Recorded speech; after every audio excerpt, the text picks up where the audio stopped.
Hey y'all, Kelly Whitney here, back with number 12 of 40 things that older Black women should tell younger Black women, but often don't. Number 12, don't allow anybody to shame you for your looks. Black women's bodies have been policed since literally the dawn of time. We're both policed, admired, and vilified all at the same time. And it's a crock of nonsense. If you're young and the waist is snatched, wear it. Youth is fleeting, okay? Trust me, as a woman who's in middle age right now, and I dressed so fabulously when I was young. I did. I wore the bodycon. I did all that. And I'm so grateful because eventually it ain't gonna be the way it was. There's gonna be people who will say, oh my God, look what she's wearing.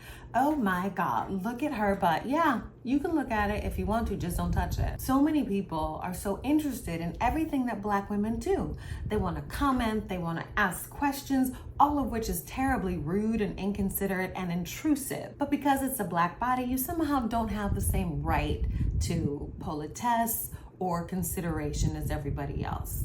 We have to hear so much commentary and so much nonsense about our bodies and what we should do and what we shouldn't do. What you should do is whatever the fuck you want, okay? As long as you're appropriate for the situation. Like, I would not wear this into the office because it's a little bit too much skin for, like, my last role was in a corporate environment. It looks cute to me, but it's okay for TikTok, it's okay for social media because I'm trying to make a point. But it's not okay for the workplace unless you work in fashion and the theme is leopard, you know? Too often, young Black women in particular are made to feel bad about how you look naturally. The good Lord didn't make any mistakes with me, and I'm taking excellent care of what He gave me.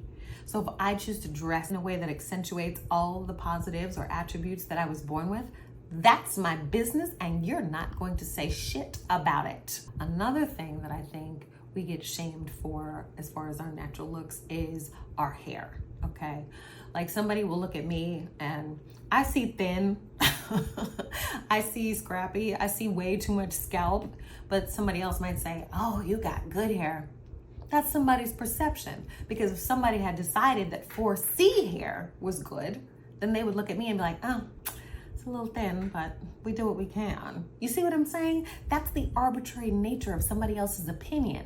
And that's why somebody else's opinion should not mean that much to you, at least to the point where you alter your behavior or you change your attitude about yourself. Who you are as a woman is inviolate. It should not be touched unless it's by you. That's not to say that you can't listen to other people, especially if you value their opinion, you trust them, you care for them, and you know they reciprocate. Then you listen to what they have to say.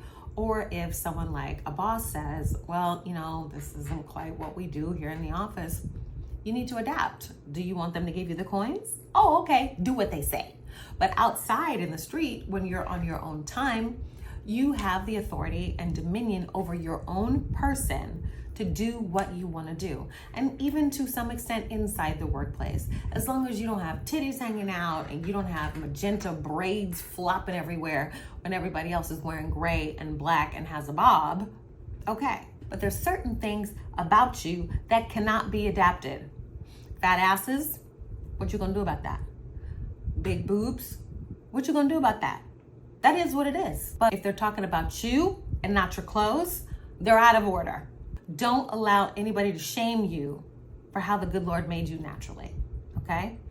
And I think not enough Black women tell this to younger Black women because they may lack the know-how to push back against that kind of bad behavior.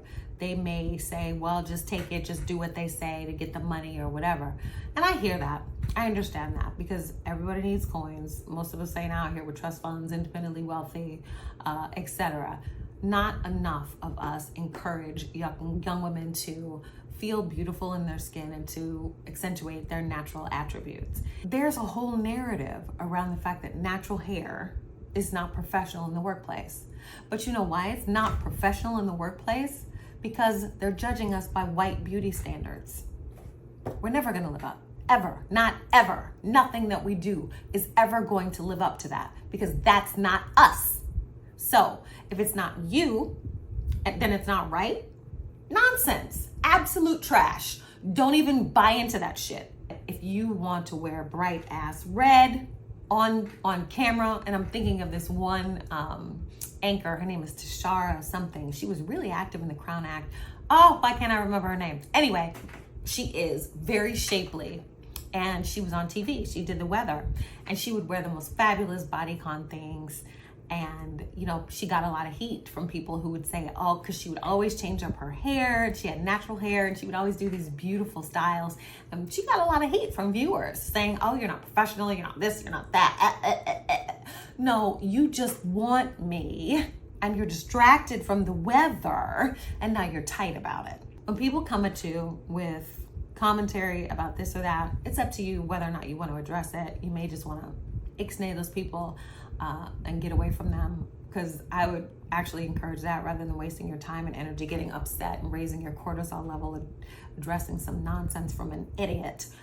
If you get some scrutiny or criticism from a boss or something like that, I might give that a little bit more weight, because, you know, that kind of group dynamic, you do have to work to fit in. But on your own time, do what makes you feel beautiful, do what makes you feel proud, take excellent care of yourself, and don't let anybody on this earth, family, friends, boss, or stranger on the street, make you feel bad about how the good Lord made you. He didn't make any mistakes. You are as you're supposed to be. So take good care of what he gave you. Okay? That was number 12 of 40 things that older Black women should tell younger Black women, but don't. I hope you guys come back for number 13. Thank you.